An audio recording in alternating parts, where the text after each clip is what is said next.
בואו לפסל איתי מחלפות שיער, מפוארות יש לומר, בזמן שאני משיבה לשאלה של מרים.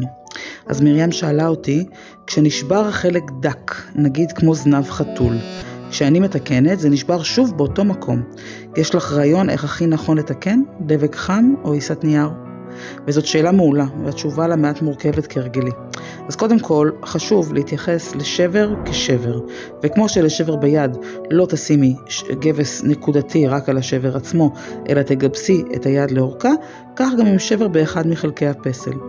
אז קודם כל צריך להבין איזה סוג שבר מדובר, כי בסוג שבר מסוים אני אבחר לצפות את כל האיבר, במקרה הזה זנב, בשכבה נוספת של עיסה, אחרי שעשיתי תיקון נקודתי לשבר עצמו, ואז זה כמובן אומר שהזנב מעט יתעבה, אבל זה אמור לקבע אותו.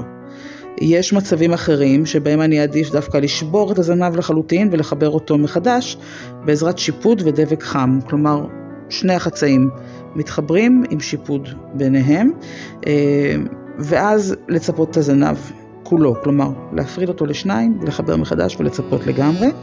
יש מצבים שאני בהם עדיף להעמיק את הסדק דווקא או את השבר ולהשאיר את החלקים מחוברים אבל עם סדק ביניהם, ואז למלא בדבק חם את המחתה שיצרתי, ליצור איחוי ולצפות בעיסת נייר לכל אורך הזנב. ויש מקרים שאני עדיף בהם להחליף את כל הזנב בזנב חדש. כדי להימנע משברים כאלה, אני ממליצה מראש לעבוד על שלד חזק ויציב.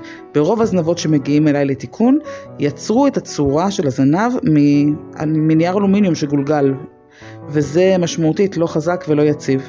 ופעמים רבות אני אבחר מראש לעבוד עם חוט חשמל מעובה עיתונים כבסיס לזנב מעודק היטב היטב היטב, כשאני מקפידה מאוד מאוד לחזק לפני הנחת העיסה, כלומר לוודא שהכל מגובש ויציב.